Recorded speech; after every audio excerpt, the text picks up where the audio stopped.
You got stuff to do sometimes. Sometimes things like get in your way. It's perfectly fine. You know, we all live the adult life. It happens. But, you know, speaking of things getting in the way, I feel like out of all the people who have made it to the top 8, Kosoku has not had the easiest run. When he fought Graffiti, he was like down to the wire. Oh it yeah, was, like, that's it was so tough. tough. And when you're playing him, if you can't like rid those stocks quickly, it just feels awful because he's living to 150. He's taking his hits. He's making it back every single time. And I think Orex is pretty similar in that way because he sticks in there. Like he is very hard to kill. He always makes it back. Yeah, and the funny part is like he's very hard to kill despite being in your face. Like it feels like 24/7. Right, he's just a stone wall. You don't want to be near him, but also when he's away from you, he's just pulling more turnips, right? Like.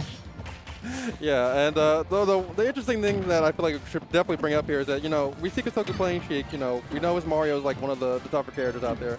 But I feel like his Sheik is growing more and more. And it's almost out of spite, I feel like.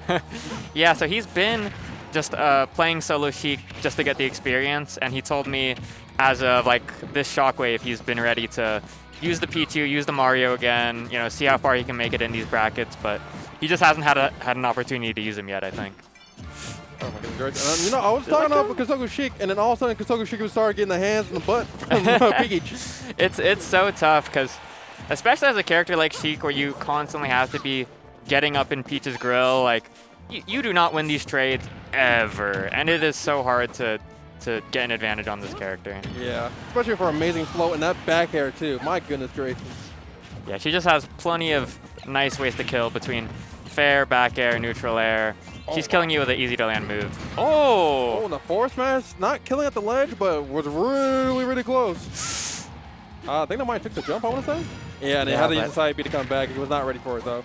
Orex always saves those side Bs for the right time. I've seen him land with that side B on stage and just not get punished because his opponent is like so ready for anything else. My goodness gracious. And like the beginning part of the game was nothing but Kosoku, kind of like the smothering frame data all over him. But Orex has been looking phenomenal for this last part of the game. Yeah, just can't rid Orex of that stock, and wow, the Toad working out. That was active for like so long. Yeah, it's so strange, and it reverses itself for you. You don't even need to aim that, and yeah, this is looking a little bit tough for the other princes of the castle. Yeah, Orex is just being clinical. What a recovery! My God, I don't want to keep talking about how amazing Orex is, but right now Kosoku's having the hardest time in the world doing anything against this guy. It's so tough, and even with Peach at 140, there are not convenient ways to kill as Kosoku here. Like maybe, you know, down tilt up air is gonna kill, but it's close. It's definitely close. Yeah, like almost ironically, like the character that like has so many confirms and whatnot has to rely off a straight hit to make anything happen at this point. Oh, you're dead. Yeah, when you get to those later percents, it gets super awkward. Because what's gonna kill? Like dash attack at 200 is gonna kill, but there's one of her kills moves, Bear. Oh, and here's a bomb. Oh my God! This game's awesome. This game's so cool. They're smiling, they're laughing, and that's well, he got hit and he dropped the item, right? Yeah. Yeah. So there's a very not a very small chance, but every time you get hit, if you're holding an item, there's just a chance that you drop it, and there it is. It happened. The one time you don't want someone to drop anything, man. Yeah, it's pretty bad. It happens to Rob too, and these other characters where they'll just drop it and it just becomes an active hitbox and it can break your combo. Yeah, in this case, it broke Sheik into pieces. Yeah, it broke the game one. And here, I think top 6 is a best of 5. I believe so. They surely have enough time for it. We'll see according to the stream, man. Unfortunately, I don't know. It's always a mix-up for me. But even if you're Kosoku down one game, I don't know if you want to be playing Orex in a best of 5 because it's so tough. He is so good at playing 5 games in a row. He loves it. It's actually dramatically tilting. We got my man KK Cruz in the background. Yeah, Saturday night. My favorite thing about coming on Saturday nights to commentate is mostly just having KK in the background. Oh, it's so nice. All right, let's see what we can do to get off the ledge at this moment. Yeah, Sheik has a fast enough frame to kind of really get in there, despite it being a multi-hit. Yeah, I think the story of this matchup is, yes, you know, Sheik has this advantage with the frame data, but if you overextend even a little, you're hitting a really strong move straight into your face. Yeah. I mean, normally, you know, like a lot of people will probably say, like, oh, he's just mashing there, but right. Like, also the same case, like, if I mash there, the trade's gonna be way worth it for me. Yeah, like either I get hit for doing it, which is what would have happened anyway, or we trade and, you know, I'm winning. Yeah. Oh, and it's only top 4 best of 5, so this is best of 3. And honestly, if I'm Kosoku, that's better. Because I do not ever want to fight Oryx in a best of 5, but Yeah, we'll see if he even goes to game 3 here. We're going to get to the middle ground of winning a game first before we get to that point. Yeah, seriously, and this is going to be a lot of damage. Oh my god, 55% already too. It doesn't help that Sheik is one of those characters who does get comboed as well. Yeah, she's both light and a fast faller, but nice bouncing fish raw, just making him respect that space right there. In the graffiti set, we saw like whenever graffiti was on ledge, he would get ledge trapped for literal decades. Yeah. Where in this case, I feel like Oryx has been really good on almost all of his play, off stage, on stage, or even at the ledge. Yeah, it's super underrated as a skill, but having that defense, being able to pick good options at the ledge is not something that everyone has. Oh my goodness gracious, getting past the edge guarding too? Wow. All right, But that's honestly, that's just Peach stuff. Peach's recovery is so good. Peach's recovery is amazing. Yeah. Getting off the ledge can be tough against Sheik, no matter who you are, but that recovery is so good. Even if you have like no tools, like you have no jump, you have no float, if you just up B and use that parasol, especially if you're a Peach main, like they always get away with that. Yeah, the active hitbox on that move. It's so scary. Like you try to hit them from the front, and then you just get hit by the parasol at the top, and you're like, huh? But yeah, getting the back air to end that stock right now, and man, that bouncing fish not having the proper kill power. He's trying to get the edge guard here. Oh, and gets he the air actually dodge does! Wow, using Vanish, one of Sheik's strongest moves by far, like one of the only ones that actually does knockback, and Kosoku keeping it super even for game 2. Yeah, we're definitely seeing Oryx definitely press the buttons at a disadvantage right there. Oh, and once again, Kosoku kind of dropping his combo and paying a lot for it. Okay, good thing we didn't see a horrible ending to this set. Yeah, that's not what you want to see to end it. Despite being at like, what, 20% difference. Well, not anymore, actually. Yeah, at a 1% difference in his favor. But Get, again, missing that up B onto the stage. yeah, the overextensions that happen with Sheik are like death. Yeah, because, your combo does what? 10, 12, and then when they hit you once, that's already 10, and you're at the ledge. I love the walk.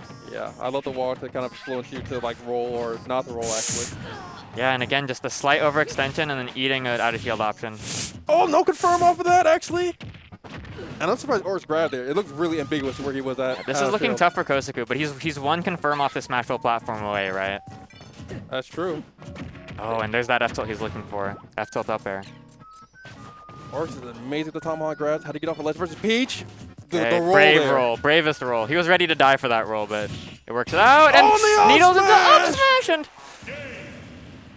just those confirms that Sheik has, man. Kosoku keeping it together. Totally keeping it together. Knowing his win condition. I want to hit you with needles. I want to hit you with, F-tilt, drag down up air. Makes it work. And now here's the case where we talked about, like, okay, I don't have to fight Oryx for the game. Yeah, like, now I just got to win one game against Oryx. I don't got to keep going the whole distance. Yeah. I have to worry about the adaptation, like him like noticing my one roll that I did in game 1, and now I came back in game 3. Way too good at that. We like to joke that Oryx just goes into losers for fun to terrorize people with his best of 5 ability. It's really so good, but like at the same end, like too, let's not forget about Kosoku. Like he was on the top end of our PR when this game first came out. He's always been an incredible hand. And now, doing the best of a Sheik, if he's able to beat Oryx here, I feel like this is so good for like confidence-wise. Yeah, clearly someone with an incredible Smash IQ, right? Like, he knows his way around how the game works. I'm going to FD of all places with the wackest soundtrack, by the way. Yeah, makes sense. I think Oryx knows how much Kosoku likes those confirms on the platforms. I don't think he's hit one this game or at this set yet, but Oryx being aware. Yeah, just taking it away from him is like something that, you don't want that to come back and bite. Yeah, and also, this probably just is Oryx's favorite stage. Oryx loves playing on a flat stage. I'm trying to get these straight hits. A lot of these like overextensions are really scary for Kosoku here. Yeah, because every time he eats a grab, every time he eats, a bear or an air, it's just a worse and worse situation. He's already at 120. Yeah, the forward air not quite killing there, but like a dash attack, forward air once again, I'm pretty sure a back air will be able to end it. Yeah, just the delay backs like forward air. Oh no! Oh wait, you're fine. Oh, he didn't have his jump. Oh. Unfortunate for Kosoku. Great for Oryx though. That's not how you want to get started, but Kosoku's still in this. There's a lot of Smash left. Yeah, try to give him with a little bit of the turn up himself. Could start with the sledge trap. Ooh, both those guys swung, but they were just in the respectable footsie range. Yeah, I like the patience from Kosoku, but I feel like Orex has been very comfortable with the regular getup, but Oh my God, he's not comfortable right now. If he's able to get a good confirm here, this game is actually just all tied up. Yeah, I feel like Kosoku has him at the percent where he wants him, but it's a matter of. Oh my God! I hate why. This character was too bad, so we need to make sure she has an RNG. We need to make sure she has like 60% combos as well. We need to make sure that she has everything. You know, Bob-omb just sends like the way it's going. So like if it goes left, it just sends you straight left. It goes up, it sends you straight up. It could even spike you going down, but there's a nice confirm from Kosoku at the ledge. Oh, he's still in this. You say he's still in this. I wouldn't be still in this. My brain would be destroyed. Yeah, at this the most backbreaking thing about turnip is the worst thing she can get is a turnip that does like 14, right? Like that's the worst thing she can get. 14 in combos, by the way. Yeah, 14 amazing combos out of shield. She can even use float to just do aerials while holding the turnip, as we see. Oh my God, this is not looking good for Kosoku. Oh, goes for something cute, but that toad's not working out. He would have to play out of his mind to take this. And I'm not a man of I'm a man of faith, but I don't know if I have this faith. Yeah, it just seems like a lot of things are on Orex's side right now, Yeah. you know, and not on Kosoku's. But my man's definitely got skill. He can try his best, but if he eats any more of these big moves, man, it is gonna be over. It's gonna be done. Oh, but hey, there's a stitch. Yeah. just for good measure. Just for good measure. There's a stitch. If the two Bob-ombs weren't enough, there's a stitch. My God. And we play this game competitively, and these things happen, but you just gotta enjoy the game. It's all for the love of the game. It's all for the love of the game. You gotta accept it. That's how it is sometimes. You have to understand. Sometimes you buffer that down air off stage. You know, sometimes your opponent does. Sometimes your opponent picks those turnips.